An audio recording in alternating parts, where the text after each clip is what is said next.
Hey guys, so I'm out here collecting grapevine so that I can make a wreath. And I've already made one wreath, but I'm gonna make another one to show you guys.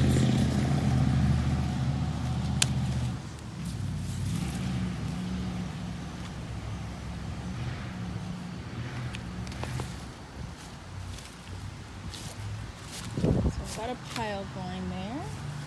The grapevine is all in this area, so I'm gonna like grab it from everywhere that I can.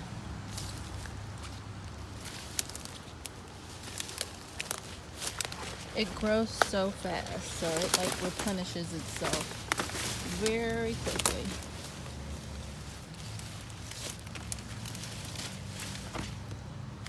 Down here and cut close to the ground. And grab these pieces. Ooh, come on, buddy.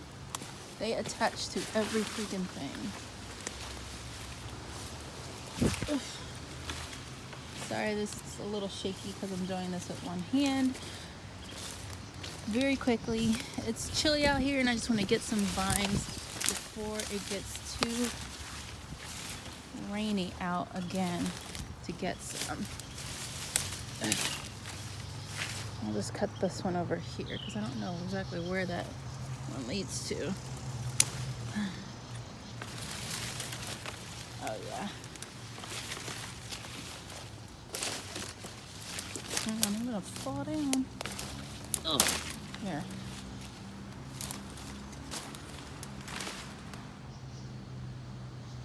So here's my pile of grapevine. I'll go out for more if I need it, but it's looking good. So all I need to do is take the foliage off, leaving behind the curlicues because those are really pretty when they're dry.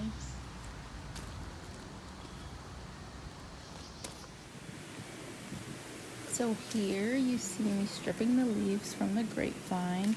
I leave the little curly tendrils because I think they look really cute when they're dry. It just adds more character to them.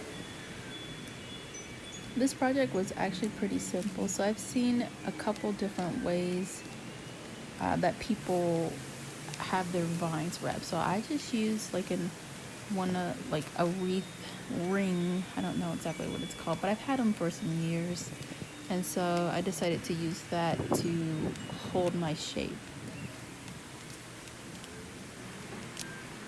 And I really like the way this came together, honestly. Like, I was so proud of myself for this project. Like, I'm crafty, but like I don't often craft. I often like, when it comes to do I want to do a craft or do I want to do something else, I tend to do something else. So I don't always like create stuff from scratch like this. So it was pretty fun. And I didn't like when I was doing my first wreath, I didn't know how it was going to turn out. Like, honestly, I didn't know how it was going to turn out, which is why I didn't film it, which is why this you see is me making a second wreath, because the first one looked so good. So there are all my bare vines, and you can see I think it's jute cord that I'm using, and I'm cutting it so that I can tie the wreath onto the wreath ring. The grapevines onto the wreath ring to help them hold in place and hold their shape. Yeah, they got kind of stuck together.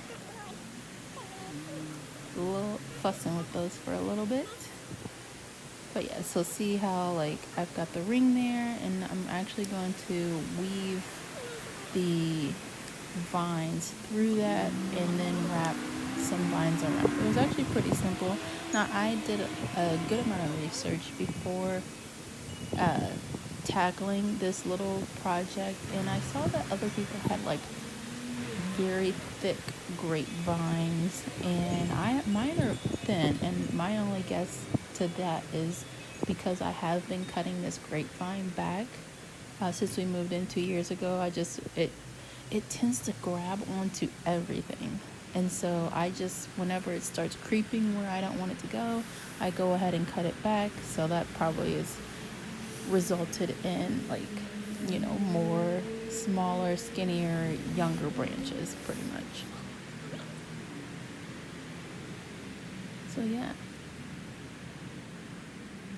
I know that there's probably a ton of wreath making videos out there, but I figured I'd throw my hat in the ring.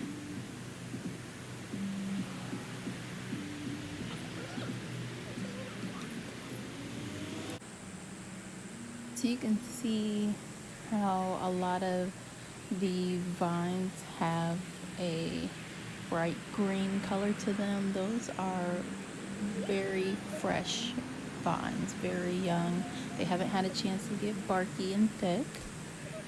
I love the tendrils. Like, they dry so pretty. Like, they're pretty green, but they dry so pretty. I think they add so much texture and character to the wreath.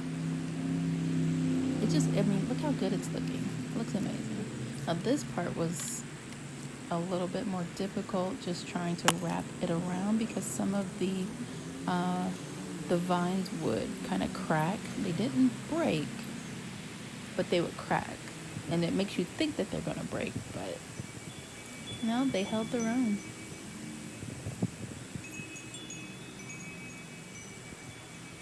I'm looking forward to actually making another wreath here soon. I've got to let this vine rebound, which I don't know if it will rebound a ton before winter. But I did leave some behind, which I can grab those if I need to. Gosh, this wreath is so cute. I just love it. It's so stinking cute, you guys. And you can dress it up, or you can leave it as is, and I just think it's just such a good base wreath. So that is it. Look how amazing this wreath looks, guys.